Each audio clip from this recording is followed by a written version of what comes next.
Me llamo Leonor Díaz. Tengo 67 años. El camino que serpentea hacia Valle de Bravo está casi desierto en esta época del año, solo algún camión bajando la sierra y el vaho blanco de mi propio coche desvaneciéndose en el frío. Esta mañana cayó nieve, un velo suave y constante que amortigua todo. Hasta el motor parece susurrar. Solía hacer este viaje con Antonio, mi esposo. Él silbaba entre dientes, tamborileando el volante al ritmo de alguna estación de jazz que nunca se escuchaba del todo bien por aquí. Después de que falleció, dejé de venir por un tiempo. La cabaña estaba demasiado llena de su voz. Luego, un invierno, me di cuenta de que el duelo se había convertido en costumbre. Seguía viviendo para las necesidades de otros, especialmente las de Isabel. Ella siempre ha tenido el don de hacer que sus errores sean míos para limpiar cuentas olvidadas, favores de última hora, emergencias disfrazadas. Este año decidí recuperar el silencio, sin llamadas, sin transferencias bancarias disfrazadas de préstamos, solo paz. Una semana de eso, tal vez 2. Mientras subía más alto, el aire se volvía más cortante, los pinos espolvoreados de blanco. Por primera vez en años, mi pecho se sentía ligero. Pensé en la chimenea, en el aroma a cedro que aún impregna las paredes de la cabaña, en la luz del porche que Antonio instaló con sus propias manos. Me imaginé encendiéndola esta noche, no para esperar a nadie, sino simplemente porque quería hacerlo. Al doblar la última curva, frené el coche. Había huellas de llantas en la nieve, 2 pares, profundas y recientes. Fruncí el ceño. La cabaña debería estar intacta desde el otoño. Cuando vi un leve resplandor en las ventanas, luz cálida, donde debería haber oscuridad, mi pie soltó el acelerador. El silencio que había venido buscando me esperaba. Sí, pero no era el que esperaba. Las llantas crujieron sobre la nieve mientras me adentraba en el sendero angosto que lleva a la cabaña. Mis faros barrieron el porche y se detuvieron. Había 2 vehículos estacionados lado a lado, el SUV plateado de Isabel, el que le ayudé a financiar la primavera pasada, y un sedán gris que no reconocí. El techo del SUV estaba cubierto de nieve, salvo el parabrisas, recién limpiado. Quien estuviera por aquí no llevaba mucho tiempo. Una extraña opresión me apretó el pecho. No le había dicho a nadie que vendría. El encargado, el señor Morales, cerró la propiedad para el invierno hace 3 semanas y me dio las llaves. Alguien claramente se había saltado al encargado, probablemente Isabel, aprovechando que conoce bien la cabaña. El porche debería estar oscuro, los escalones enterrados en nieve. En cambio, había huellas cruzando el camino y un hilo de humo saliendo de la chimenea. Apagué el motor y me quedé quieta un momento, escuchando. Desde adentro se oía el murmullo de música, risas y el tintineo leve de copas. Reconocí el ritmo de mi propio tocadiscos, un álbum de jazz que a Antonio le encantaba. Por un instante, pensé que lo estaba imaginando.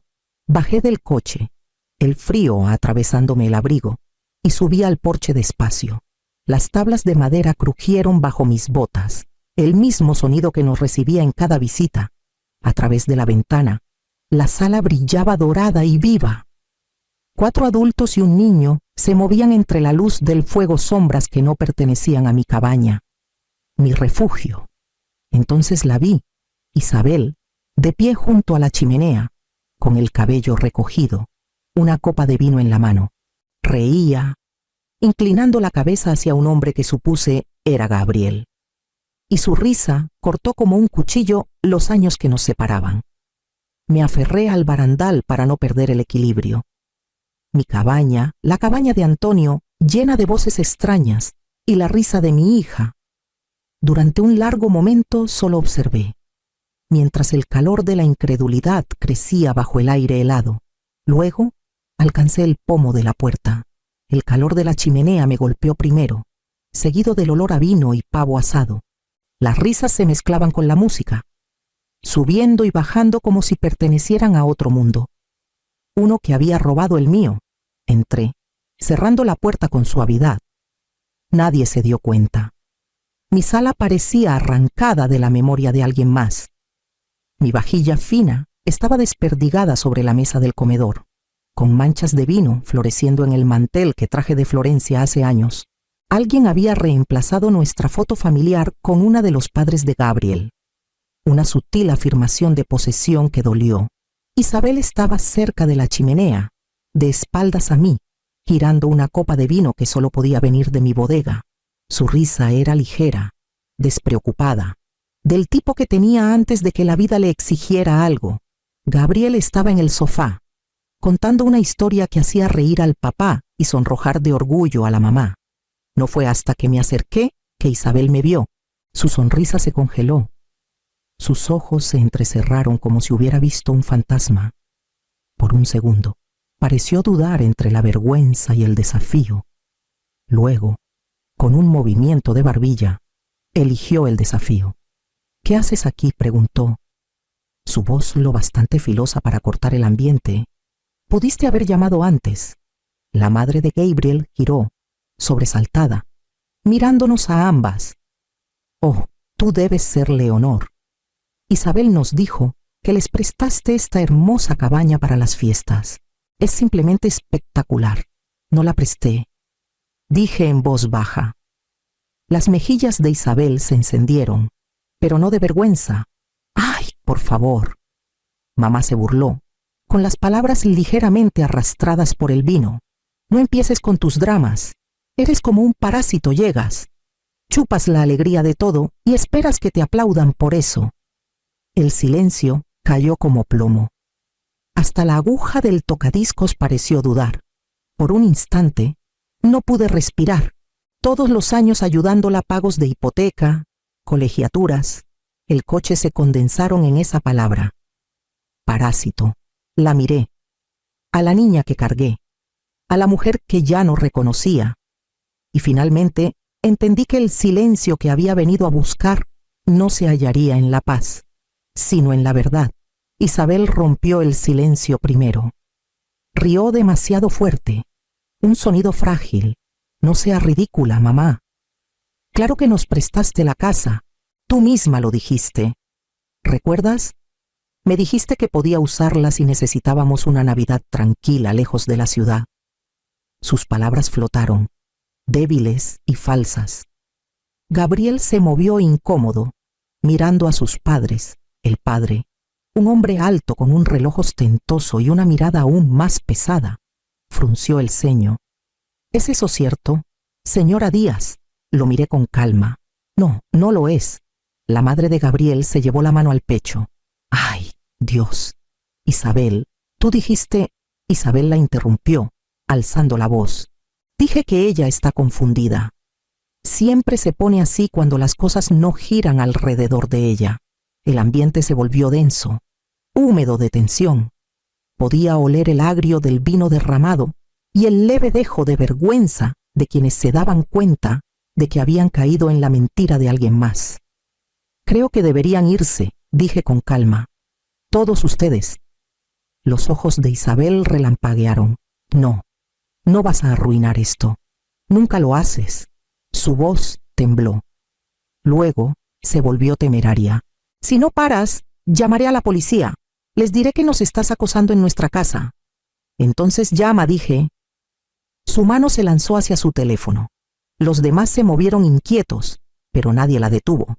Minutos después, se oyó el crujir de llantas sobre la nieve, seguido de un golpe seco en la puerta. Entraron dos oficiales, uno joven, bien afeitado, el otro mayor, con ojos tranquilos que habían visto peores dramas familiares. «Buenas noches», dijo el mayor, leyendo la tensión como si fuera el clima. «Recibimos un reporte de disturbio. ¿Alguien puede explicar qué pasa?». Isabel se adelantó. «Es ella. Llegó sin invitación. Empezó a gritar, diciendo que éramos intrusos. Esta es nuestra casa de vacaciones. Mi familia está de visita». El oficial joven se volvió hacia mí. «Señora, ¿es eso correcto?». Le entregué mi bolso y abrí la carpeta que llevaba desde que Antonio murió: escrituras, registros fiscales, mi identificación. Esta cabaña la construimos mi difunto esposo y yo dije: «Nadie tenía permiso de estar aquí». examinó los documentos mientras el oficial mayor, cuyo gafete decía Reyes, salió a hablar por radio. La sala estaba tan silenciosa que se oía el crepitar del fuego. Cuando volvió, su expresión era neutra, pero su voz tenía el peso de la certeza.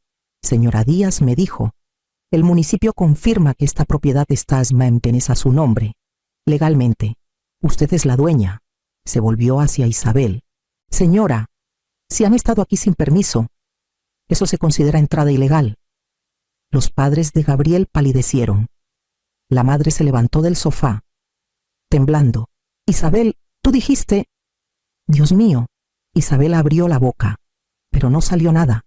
El color se le fue del rostro, dejando solo rabia. Me quedé junto a la ventana, con las manos firmes, mi reflejo atrapado contra la nieve afuera.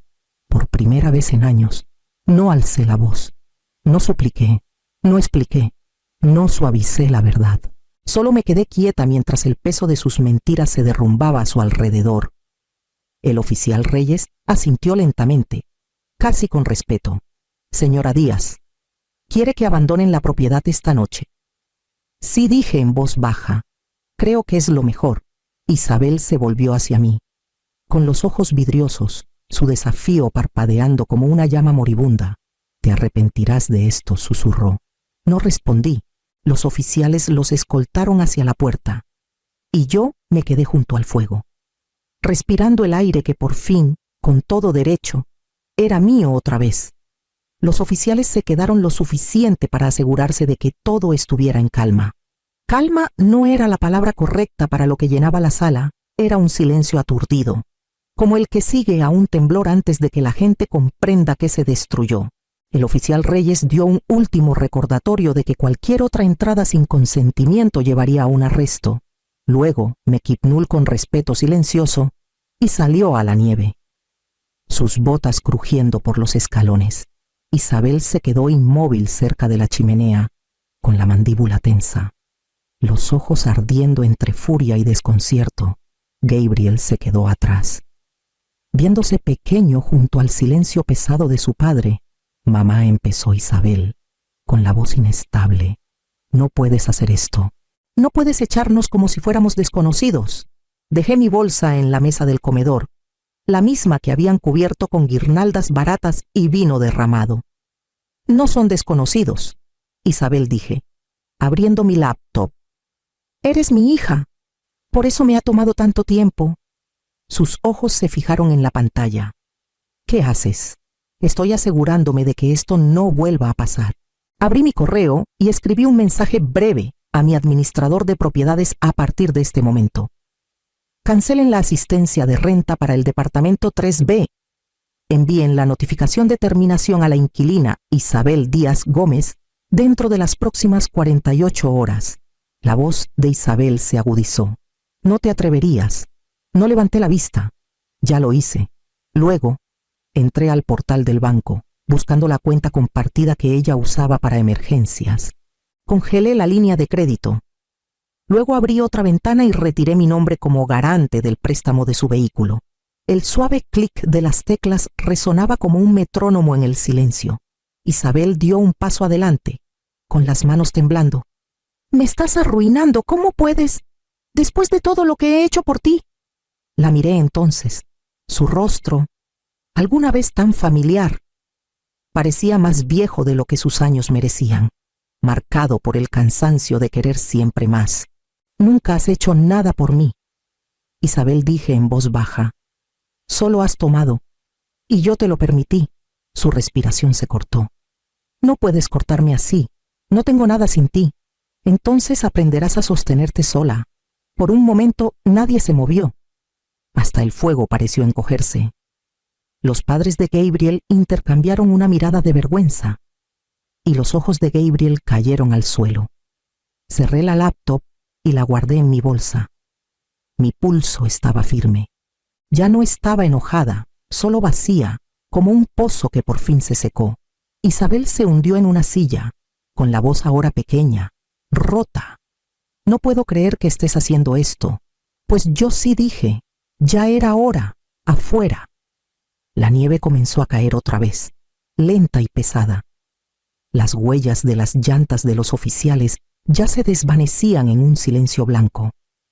El sonido de las puertas de los coches cerrándose resonó en el valle, apagado bajo el denso telón de nieve.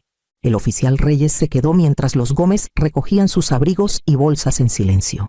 Nadie hablaba ya. La arrogancia, las risas, las sonrisas pulidas, todo se había desvanecido, dejando solo el roce callado de personas que no tenían dónde esconderse. Isabel fue la última en moverse. Se quedó en la puerta, con los ojos rojos y desorbitados, como si no comprendiera del todo lo que pasaba. Gabriel intentó tomarla del brazo, pero ella se lo quitó, murmurando algo que no alcancé a escuchar. Los oficiales los guiaron con cuidado por los escalones del porche. La madera estaba resbalosa por el hielo. Me quedé donde estaba, en el umbral, con las manos metidas en las mangas para calentarme. Los copos de nieve se posaban en mi cabello, se derretían en mis mejillas. Desde donde estaba, podía ver el resplandor de los faros del patrullero, abriendo dos caminos largos por la carretera de la sierra. El SV lo siguió, el sonido de las llantas crujiendo débil y rítmico, hasta que se perdió en el viento. Cuando la última luz se desvaneció, cerré la puerta. El silencio que llenó la casa era tan completo que casi zumbaba. El fuego se había reducido, el aire impregnado de humo y vino derramado. Me hundí en la silla más cercana, la misma que Antonio reclamaba tras largos días en el frío, y dejé que el peso de todo se asentara sobre mí. Por años, pensé que la paz se sentiría ligera, como algo que se respira. En cambio, pesaba, densa y desconocida, entretejida con duelo. Finalmente había soltado a mi hija, y mientras la tormenta se intensificaba afuera, me di cuenta de que el silencio que tanto había querido por fin había llegado. Solo que no sonaba como esperaba. A medianoche, la tormenta se calmó. Solo el suave siseo del viento presionaba contra las ventanas mientras recorría la casa despacio. El olor a vino aún flotaba, mezclado con el leve dulzor de la madera quemada. Comencé a limpiar sin pensar, apilando platos, recogiendo copas vacías, limpiando el mantel que sabía que nunca volvería a usar. Cada rastro de su presencia era como un moretón que necesitaba tocar antes de que se desvaneciera. Encontré la bufanda de Isabel en el sillón, lana roja, deshilachada en los bordes. La tomé, pasando el pulgar por los hilos sueltos, recordando el invierno después de que Antonio murió. Isabel tenía 14 años, estaba enojada y callada, se negaba a comer, a hablar. Yo estaba aterrorizada de perderla a ella también, así que empecé a decir sí a todo, sí a las clases de baile que abandonó en 2 semanas, sí a la ropa que no necesitaba, sí a las pequeñas cosas interminables que llenaban el hueco que dejó su padre. Cada sí era una forma de mantenerla cerca, pero el amor, aprendí demasiado tarde, puede convertirse en jaula cuando se construye sobre el miedo. Pasé décadas suavizando su mundo, amortiguando cada caída antes de que tocara el suelo. Y al hacerlo, le enseñé la lección más peligrosa de todas, que siempre la atraparía, sin importar qué tan alto trepara o qué tan lejos me empujara. Coloqué la bufanda en la repisa junto a la foto de Antonio. Su sonrisa parecía más firme de lo que recordaba, como si ya hubiera entendido lo que yo apenas comenzaba a ver. La lástima, me di cuenta, no es bondad, es una forma silenciosa de control, disfrazada de amor. El fuego chisporroteó una vez. Luego se estabilizó. Me senté junto a él, con las manos cruzadas, el silencio a mi alrededor profundo pero ya no cortante. Por primera vez en años, dejé que el peso de lo que había hecho y lo que no se asentara sin intentar arreglarlo. Pasaron 3 semanas antes de que supiera algo de Isabel. Las montañas empezaban a descongelarse, el aire más ligero, más claro. Me había asentado en una rutina café matutino en el porche. Caminatas cortas entre los pinos, un silencio que ya no se sentía extraño. Una tarde, sonó el teléfono. Era Luis. el administrador de propiedades con el que había trabajado por años. Su tono era suave, cauteloso. Señora Díaz, dijo, quería informarle que los inquilinos del departamento 3B no han pagado la renta en más de un mes. Hemos enviado notificaciones, pero no hay respuesta. Debo proceder con el proceso de desalojo estándar. Miré el deshielo goteando de los aleros afuera. Sí, dije. Sigan el contrato, sin extensiones. Dudó. Luego asintió por la línea. Entendido. Esa misma semana llegó un correo de la financiera confirmación de la reposesión del ESUB. Adjuntaban una foto pequeña, el coche estacionado junto a una grúa, manchado de sal y descuido. Lo borré sin abrir el archivo. 2 días después, llamó una vecina de la ciudad. Me encontré a los padres de Gabriel en el supermercado, dijo. Él se mudó con ellos otra vez. Isabel está quedándose con unos amigos, creo. Se veía cansada, cansada. La palabra se quedó como un eco. Le agradecí, colgué y me volví hacia la ventana, afuera. La última nieve cedía al suelo. El mundo, me di cuenta, tiene su propia forma silenciosa de arreglar las cosas. Era casi medianoche cuando sonó el teléfono. El sonido me sobresaltó. Habían pasado días sin que nadie llamara. Dudé antes de contestar, medio esperando silencio. Mamá, la voz era rota, pequeña. Por favor, soy yo. Por un momento no dije nada. Podía escuchar su respiración al otro lado, irregular y desesperada. No nos queda nada, dijo. Gabriel se fue. Estoy en el sofá de una amiga. No sé qué hacer, por favor. Ayúdame solo esta vez. Cambiaré, te lo juro. Las palabras temblaban con el mismo ritmo que había oído 100 veces antes, pero algo en mí había cambiado. Mi mano estaba firme en el auricular. Mi voz tranquila pero segura. Isabel, dije, la próxima vez que necesites ayuda, llama a la policía, como hiciste esa noche. Hubo un largo silencio. Creí escuchar un jadeo, un sonido suave e incrédulo. Luego nada más que el leve zumbido de la distancia entre nosotras. Bajé el teléfono de mi oído y terminé la llamada. Antes de que la culpa tomara forma, abrí mis contactos, encontré su número y presioné bloquear. La pantalla se oscureció, dejando solo mi reflejo calmado, cansado y libre. La primavera llegó lentamente a las montañas. Los últimos parches de nieve persistían en la sombra de los pinos, derritiéndose en finos arroyos plateados que corrían junto a los escalones del porche. El aire traía el leve aroma de la tierra descongelada y savia de pino, un recordatorio silencioso de que incluso las estaciones más frías terminan. Pasé la mañana limpiando la cabaña, abriendo ventanas, doblando mantas, aireando las habitaciones que habían dormido durante el invierno. Cada crujido de las tablas del suelo se sentía más suave ahora, ya no resonando con lo que se había perdido, solo con lo que quedaba. Al caer el crepúsculo, salí. El cielo era de un dorado apagado, las montañas desvaneciéndose en azul. Alcancé el interruptor junto a la puerta y encendí la luz del porche. Parpadeó una vez antes de brillar firme y cálida. Antonio había instalado esa luz él mismo hace años. Solía decir que era para que nunca llegara a casa en la oscuridad. Durante años, la dejé encendida por costumbre, esperando a otros alguien que me necesitara. Ahora, el resplandor caía sobre el porche en un círculo amplio y suave.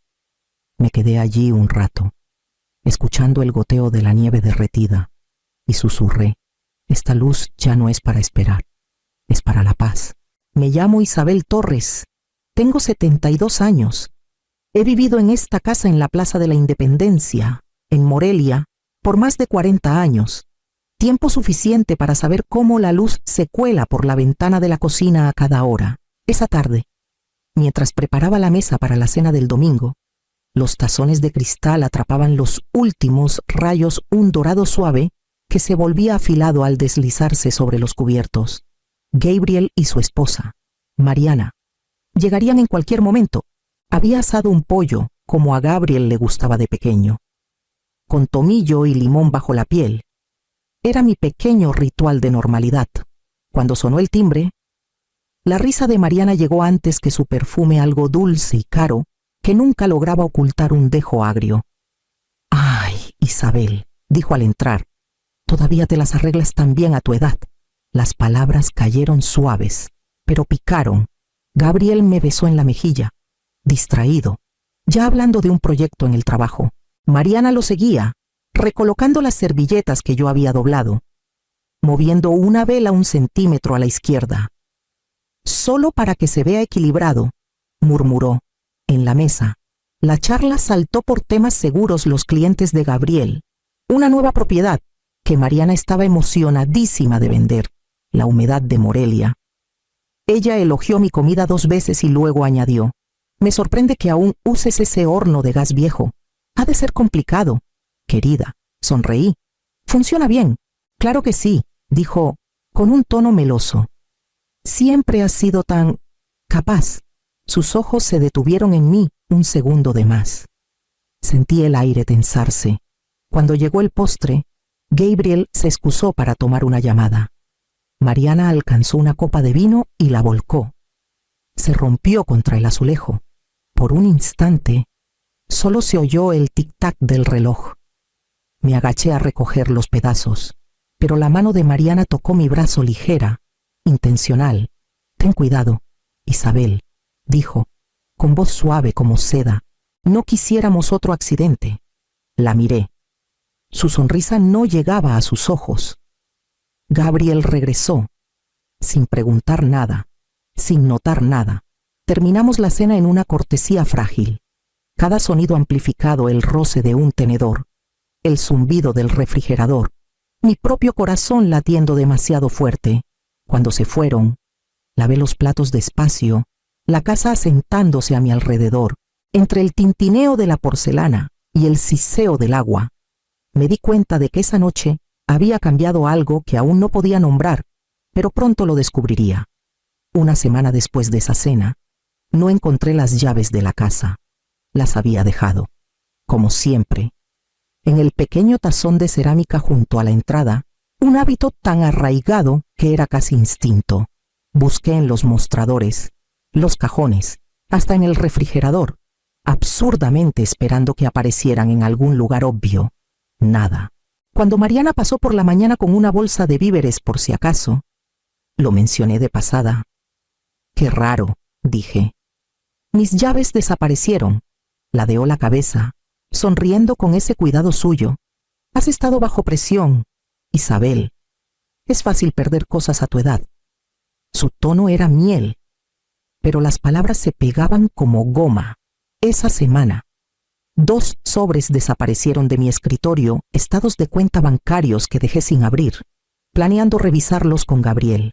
Revolví los cajones antes de llamarlo. Sonaba cansado. «Mamá, tal vez solo olvidaste dónde los pusiste. Mariana dice que has estado algo distraída últimamente». Algo en mí se quedó quieto. Distraída, olvidadiza. Esas eran las palabras que usaban antes de que dejaran de confiar en ti. Esa noche me senté en la sala, mirando el tazón junto a la puerta. Mis llaves estaban ahí, brillando bajo la lámpara. No las había encontrado, alguien las había devuelto. Su mano. No estaba segura.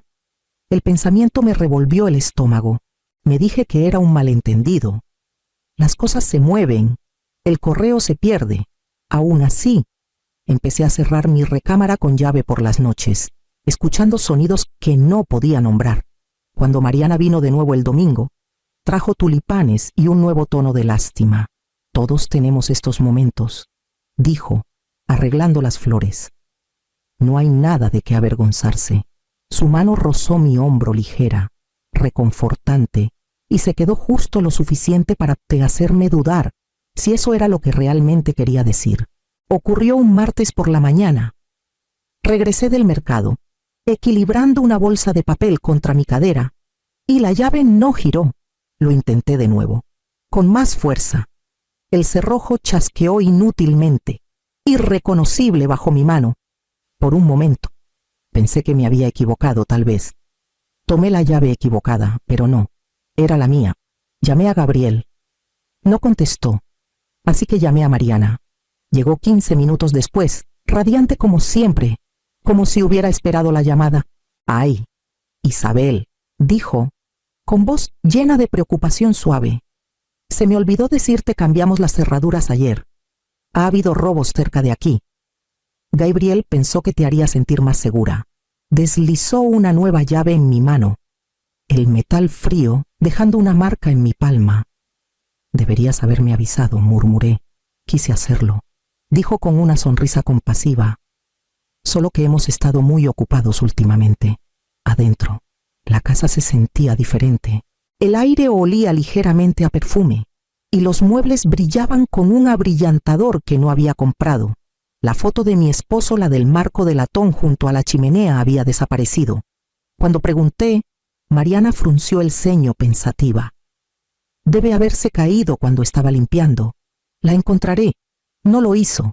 Esa noche. Gabriel finalmente devolvió la llamada, apenado, pero distraído.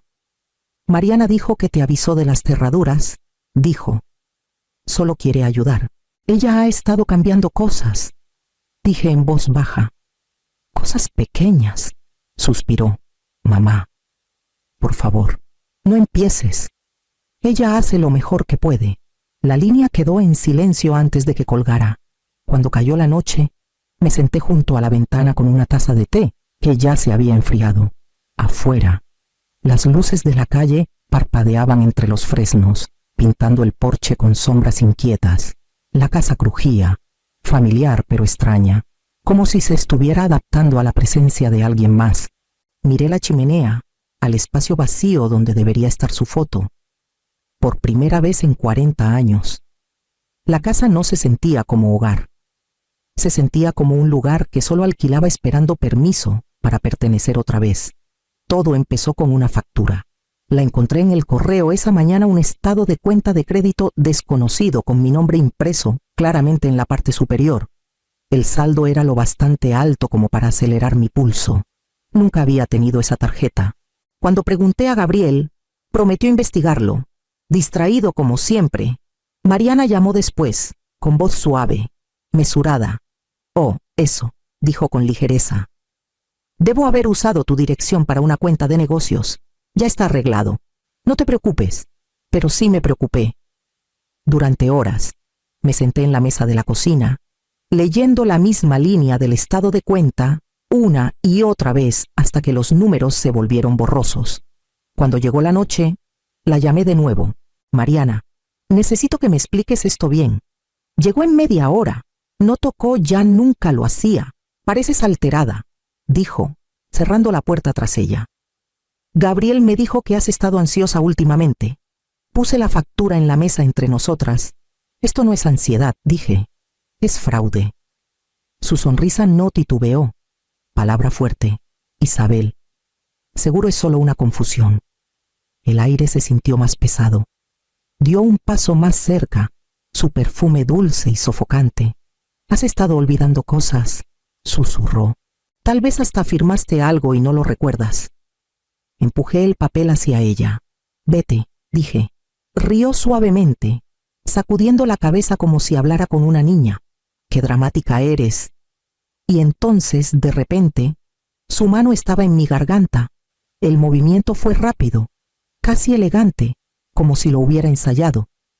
Sus ojos brillaban, tranquilos y afilados. «Muere en silencio, Isabel», susurró. Su voz apenas un aliento. «Haces demasiado ruido». Mi mente se fragmentó en silencio. La habitación se estrechó. Recuerdo el olor a limpiador de limón, el destello de la perilla de latón en la estufa, el pulso de luz de la lámpara del porche colándose por la cortina. Mis dedos arañaron su muñeca, pero el mundo se suavizó en los bordes, apagándose como una lámpara bajada de intensidad. Cuando abrí los ojos, estaba en el suelo. Los azulejos estaban fríos bajo mi mejilla. Mariana estaba cerca del mostrador, con el teléfono en la oreja, su tono temblando con pánico ensayado. «Gabriel, es tu mamá, se desmayó otra vez. Creo que se golpeó la cabeza. Estoy muy asustada». Me quedé quieta. Cada respiración quemaba. Mi garganta áspera donde habían estado sus dedos. Giró ligeramente, mirándome por encima del hombro. Su expresión era serena, casi compasiva. Luego salió a esperar a Gabriel, su voz flotando por la puerta como un himno. Me quedé en el suelo hasta que la casa estuvo en silencio otra vez. Mi cuerpo dolía, pero algo más había cambiado en lo profundo, una calma fría, consciente. Había pasado meses dudando de mi propia memoria. Ahora no dudaba de nada. Alma no hizo preguntas cuando aparecí en su puerta esa noche, aún con la misma ropa, mi bufanda alta para ocultar los moretones. Solo abrió los brazos. El aroma a café y jabón de lavanda llenó su pasillo, anclándome a un mundo que aún tenía sentido. Me llevó a la recámara de huéspedes, un espacio pequeño, lleno de fotos antiguas y una colcha hecha a mano. Cuando finalmente encontré mi voz, salió débil y desigual. Le conté todo, cada llave perdida, cada mentira, cada sonrisa cruel. Su expresión pasó de incredulidad a enojo, luego a algo más callado: miedo. «Tienes que ir con la policía», dijo. «Ahora». Negué con la cabeza. «Lo negará. Gabriel le creerá». Alma apretó los labios. «Entonces, ¿qué vas a hacer?». Miré mis manos, aún temblando. «Necesito pruebas, no lástima». Nos quedamos en silencio mucho tiempo, el viejo reloj marcando el paso entre nosotras. Mi garganta dolía, pero mis pensamientos nunca habían sido más claros. Cuando me levanté para servir un vaso de agua, mis ojos encontraron un pequeño cuaderno en el estante, un diario de jardinería, lleno con la letra de mi difunto esposo. Me recordó el cuaderno que guardaba en el garaje. Páginas de notas sobre cableado, cámaras y sistemas de seguridad que reparaba para la biblioteca municipal. La memoria se asentó como una chispa. Esa noche, despierta bajo la colcha de Alma, repetí las palabras de Mariana una y otra vez. Y en algún punto entre el cansancio y la resolución, una idea comenzó a tomar forma silenciosa, metódica y afilada como cristal. Regresé a casa 2 días después. Los moretones habían cedido bajo una bufanda, y mi voz se había sentado en algo más tranquilo, más firme. La casa olía ligeramente a desinfectante, del tipo que Mariana usaba cuando quería que todo pareciera impecable. Había dejado una nota en el mostrador: «Espero que te sientas mejor. Hablamos pronto». La letra era elegante, el tono casi tierno. Doblé la nota con cuidado y la guardé en un cajón. Luego comencé. La caja de herramientas de mi esposo seguía en el garaje, justo donde la dejó hace años, adentro. Encontré una bolsa con piezas que usaba para reparar los sistemas de seguridad de la biblioteca, cámaras diminutas, tornillos, cables. Pedí piezas más nuevas en línea bajo mi apellido de soltera y pasé las noches leyendo manuales a la tenue luz de la cocina. Todo volvió como un recuerdo muscular cableado, calibración, flujo de energía. Para el viernes, la casa estaba lista. Años ayudando en la biblioteca y manipulando las herramientas de Antonio hicieron posible la instalación. Una cámara estaba oculta en el pasillo, otra entre los libros del estudio. Una tercera vigilaba la cocina, escondida tras una pequeña maceta de helecho. Cada una parpadeó una vez. Luego se fundió en el silencio. Guardé un cuaderno de registro en mi buró, hora, fecha, cualquier palabra que importara. Cuando terminé, me quedé en la entrada, escuchando el zumbido del refrigerador, el leve tic-tac del termostato. «Ahora me protegerán», susurré a las paredes. Al día siguiente, Mariana llegó con una jarra de agua de Jamaica y su sonrisa más brillante. «Gabriel dice que estás mejor», dijo, colocando los vasos. «Me alegra». Estaba preocupada. Sus ojos recorrieron la habitación evaluando, siempre buscando algo que pudiera reacomodar. La dejé hablar, asintiendo cuando se esperaba, dejándola creer que estaba cansada y frágil. Pero bajo esa quietud, las cámaras vigilaban, grabando cada palabra, cada mirada, cada mentira. y por primera vez en meses me sentí segura en mi propio silencio. El sol de la tarde colgaba bajo, derramando luz cálida sobre la mesa del comedor. Mariana estaba sentada frente a mí, sus uñas cuidadas tamborileando contra una carpeta que había colocado entre nosotras. Gabriel pensó que sería más fácil si yo manejaba esta parte, dijo con amabilidad. Solo unos papeles sobre la casa seguros, herencia, cosas legales aburridas. Solo necesitas firmar aquí. Su voz era azúcar sobre acero. Miré los documentos, los párrafos ordenados de jerga legal, y vi mi nombre enterrado bajo una cadena de palabras que no me pertenecían: transferencia de propiedad. Dejé la pluma. No. Mariana parpadeó, sorprendida solo por un segundo antes de que su sonrisa regresara. Más tensa ahora. Isabel, estoy tratando de hacer las cosas más simples para ti. Es lo que Gabriel también quiere. Entonces que Gabriel me lo pida él mismo, dije, manteniendo mi tono calmado. Algo parpadeó en sus ojos, una grieta casi imperceptible. Se inclinó hacia adelante, su perfume pesado y cortante. No hagas esto más difícil de lo necesario. Me levanté. Por favor, vete. Su silla raspó fuerte contra el suelo al ponerse de pie. ¿Crees que eres lista?, siseó. Siempre fingiendo ser la dulce ancianita mientras todos caminan de puntitas a tu alrededor. Ha sido un problema desde el día que te conocí. No me moví. La cámara del pasillo parpadeó una vez, silenciosa, paciente. La mano de Mariana salió disparada más rápido de lo que esperaba. Sus uñas se clavaron en mi cuello. La misma presión, el mismo susurro. Muere en silencio. Isabel, respiró. Lo bastante cerca para que sintiera las palabras contra mi piel, pero esta vez no luché. Me quedé quieta, los ojos fijos en la cortina que se mecía con la corriente. Mi corazón latía fuerte, pero mi mente estaba clara. Detrás de ella, la pequeña lente brillaba débilmente en la luz. Soltó después de un momento, dándose cuenta de que no había resistido. «¿Ves?», dijo, enderezando su blusa, «siempre exageras». Luego sonrió, casi triunfante, y caminó hacia la puerta. El sonido de la puerta al cerrarse resonó por la casa como el chasquido final de un cerrojo. Esperé un minuto completo antes de moverme. Mi garganta ardía, mis manos temblaban, pero logré alcanzar el cajón donde esperaba el cuaderno. Escribí la fecha, la hora, las palabras exactas que había dicho. Luego tomé el pequeño disco duro de su escondite y lo metí en mi bolso. Al anochecer, estaba en la cocina de Alma otra vez, mis manos temblando mientras ponía el disco en su mesa.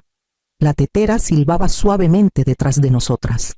«Está hecho», dije, y esta vez mi voz no tembló. El detective Vargas llegó a casa de Alma la mañana siguiente. Era un hombre alto con ojos amables y una voz que cargaba una autoridad tranquila. Le entregué el disco duro envuelto en un pañuelo de lino. Lo colocó cuidadosamente en una bolsa de evidencia. Luego me miró. «Entienda que esto pasará por verificación», dijo. «¿Si ha sido alterado de alguna manera?» «No lo ha sido», interrumpí. «Documenté todo, fechas, horas, copias guardadas fuera». Asintió, impresionado pero sin decir más. Vimos el video juntos en el viejo televisor de Alma. La imagen era granulada, pero la verdad era nítida. La mano de Mariana en mi garganta, su susurro, la sonrisa cuando se alejaba, todo estaba ahí, con marca de tiempo en una secuencia silenciosa e irrefutable. Cuando terminó, la habitación quedó en silencio salvo por el zumbido del refrigerador. La mano de Alma encontró la mía bajo la mesa. Esa tarde, Gabriel llegó. Lucía demacrado, pálido, como si el sueño se hubiera vuelto algo ajeno para él. El detective Vargas reprodujo el clip y Gabriel se quedó congelado ante la pantalla. El color se le fue del rostro. «Ella dijo que resbalaste», murmuró, casi para sí mismo. Lo observé, mi voz calmada. Ella resbaló esta vez. Cubrió su boca con la mano, los ojos brillando. «Mamá, yo no vi». Casi lo compadecí. al hombre aún intentando reconciliar a la mujer que amaba con la que estaba en la pantalla. Pero la compasión era un lujo que ya no podía permitirme. El detective Vargas cerró su libreta y se levantó. «Señora Torres», dijo en voz baja, «nosotros nos encargamos de aquí en adelante». Asentí. Y por primera vez en meses me permití respirar. La sala del juicio estaba más fría de lo que esperaba. Del tipo que se cuela en los huesos más que en la piel.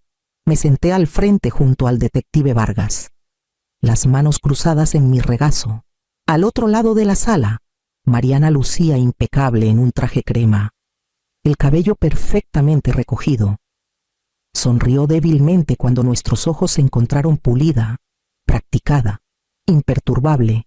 Su abogado habló primero, pintándola como la nuera devota que había soportado meses de tensión emocional, cuidando a una madre anciana. Cada frase se retorcía en simpatía.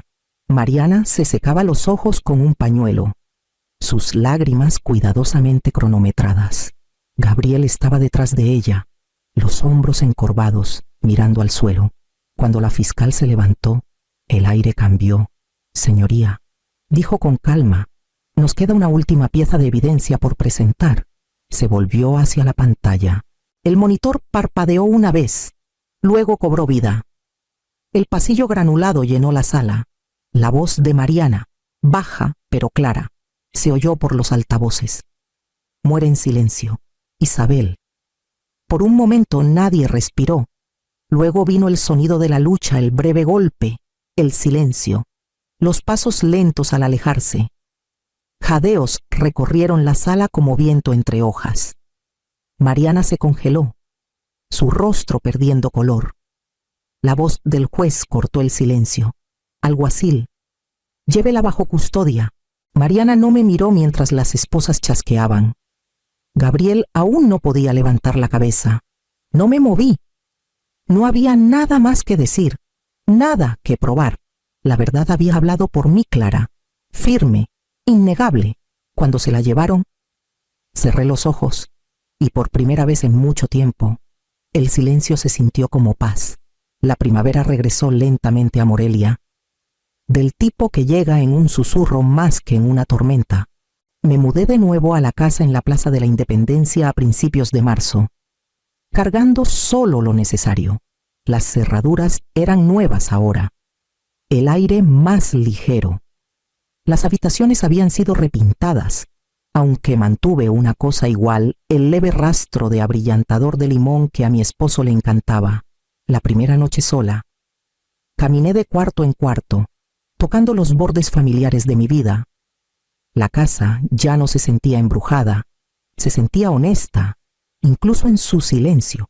En las semanas siguientes, comencé a ser voluntaria en la biblioteca otra vez, enseñando a un pequeño grupo de adultos mayores cómo navegar por la seguridad en línea. Escuchaban con atención mientras explicaba contraseñas y configuraciones de privacidad, y a veces me sorprendía sonriendo. Pensaban que era paciente, en verdad. Solo entendía lo que significaba sentirse vulnerable y cuán poderoso era aprender a protegerse en silencio. Por las tardes, me sentaba en el porche con una taza de té, viendo las lámparas de la calle encenderse bajo los fresnos. La ciudad zumbaba suavemente, sus sonidos distantes pero familiares. La luz del porche que mi esposo había instalado hace décadas aún funcionaba, firme y brillante. La encendí. «Esta luz ya no es para esperar», susurré. «Es para la paz». El teléfono vibró a mi lado un mensaje de Gabriel. «Mamá, lo siento». Miré las palabras por un largo rato antes de dejar el teléfono. El aire de la noche era fresco contra mi piel. A lo lejos, las campanas de la catedral comenzaron a sonar, suaves y deliberadas, marcando otra hora que me pertenecía por completo. Sonreí y dejé el teléfono sin responder.